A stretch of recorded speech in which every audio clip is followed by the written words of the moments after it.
warahmatullahi wabarakatuh.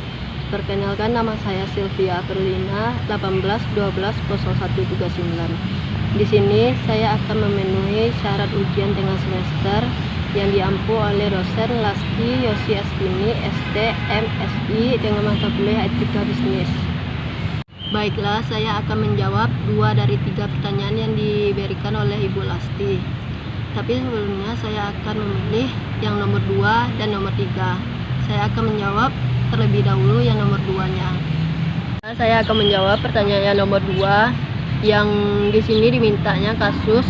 Ulaslah kasus ini berdasarkan prinsip-prinsip etika lingkungan. Yang pertama, prinsip hormat terhadap alam, yang maksudnya kita harus menghormati lingkungan secara integrasi alam yang harus dihormati, gunanya untuk saling tolong-menolong sebuah alam yang kita patuhi kealamannya dan serta kita memberikan integrasi formal.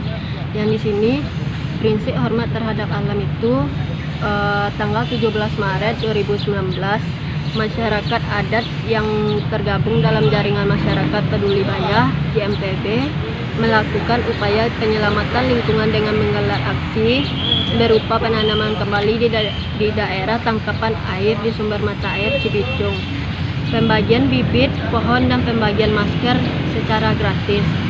Kedua, prinsip tanggung jawab. Yang dimaksud dengan prinsip tanggung jawab adalah seorang harus menjaga sebuah lingkungan alam serta melestarikannya secara bersama-sama seperti gotong royong. Kita harus menjaganya serta memberikan tanggung jawab untuk menjaganya. Berdasarkan pasal 1 ayat 3 Undang-Undang PT soal tanggung jawab sosial dan lingkungan adalah komitmen perseroan untuk berperan serta dalam pembangunan ekonomi berkelanjutan guna meningkatkan kualitas kehidupan dan lingkungan yang bermanfaat baik bagi perseroan sendiri, komunitas adat maupun masyarakat pada umumnya. Regulasi ini tentu saja memerintahkan perusahaan untuk bertanggung jawab secara sosial, juga mengharuskan perusahaan untuk menjaga kualitas hidup, kehidupan atau lingkungan di sekitarnya. Yang ketiga, prinsip kasih sayang dan kepedulian terhadap lingkungan. Yang dimaksud dengan prinsip ini yaitu kita sesama makhluk hidup harus saling melengkapi. Sepertinya kita harus mencintai alam, kita harus bergotong royong untuk melestarikan alam ini, karena kita sesama makhluk hidup harus saling tolong menolong baik itu manusia ataupun tumbuhan.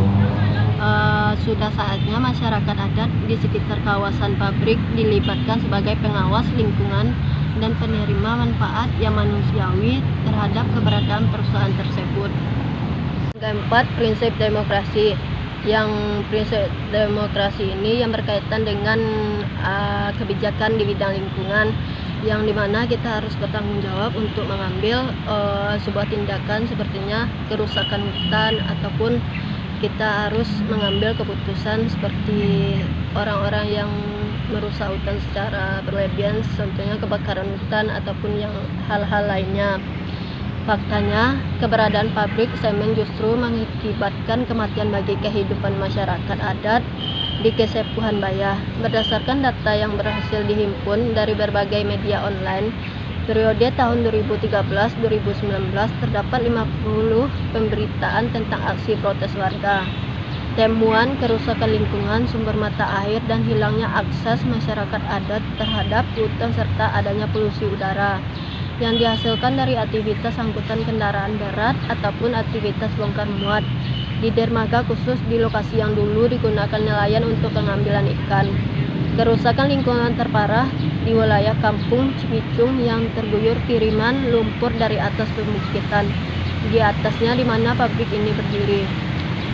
Selanjutnya di soal nomor 3, di sini diminta oleh Ibu Lasti, ulaslah kasus ini berdasarkan unsur budaya perusahaan. Yang pertama, unsur budaya perusahaan ini terdapat sebuah nilai atau value. Berdasarkan kasus ini, seorang pengusaha asing ingin menjelaskan hasil studi kelayakan untuk berdirinya sebuah perusahaan multinasional di Indonesia harus memiliki sinar ramah untuk sebuah perusahaan, karena di dalam perusahaan itu terdapat suatu forum yang formal untuk bekerja sama dan saling menghargai waktu satu di antara lainnya, karena sebuah manusia itu harus mempunyai jiwa toleransi untuk membagi sebuah waktu. Unsur budaya perusahaan yang kedua adalah sikap saya terhadap kasus ini, yaitu mengarahkan untuk membangun sikap positif terhadap berlangsungnya forum formal ini dalam tujuan untuk menyatukan kesamaan berpikir seorang pengusaha tersebut untuk berpikiran lebih jernih. Sepertinya terdengar suara azan yang sedang berkumandang, maka seorang pengusaha ini harus bersikap positif terhadap orang yang mendengarnya untuk melakukan sholat, ataupun kita harus berpikiran positif satu antara lain. Unsur budaya perusahaan yang ketiga adalah perilaku saya terhadap kasus ini, yaitu mengkomunikasikan kepercayaan terhadap peserta yang keluar ruangan secara bersamaan dengan mendengar suatu azan yang sedang berkumandang untuk sholat zuhur. Maka saya sebagai tuan rumah memberikan kepercayaan yang bersifat positif saja, karena setiap individu memiliki hak dan kewajiban untuk beribadah pada Tuhan Yang Maha Esa. Karena jika kita tidak berpikiran positif terhadap orang-orang yang mau melakukan ibadah, maka kita tidak akan bisa menyelamatkan sebuah perusahaan, baik itu secara perusahaan individu berseorang, karena sebuah kepercayaan ini adalah kunci untuk sukses dalam bidang apapun. Baiklah, saya sudah menjawab 2 dari 3 pertanyaan yang telah diberikan oleh Ibu Lasti. Sebelumnya saya minta maaf kalau ada jawaban saya yang kurang berkesan ataupun salah, mohon dimaafkan. Assalamualaikum warahmatullahi wabarakatuh. Terima kasih.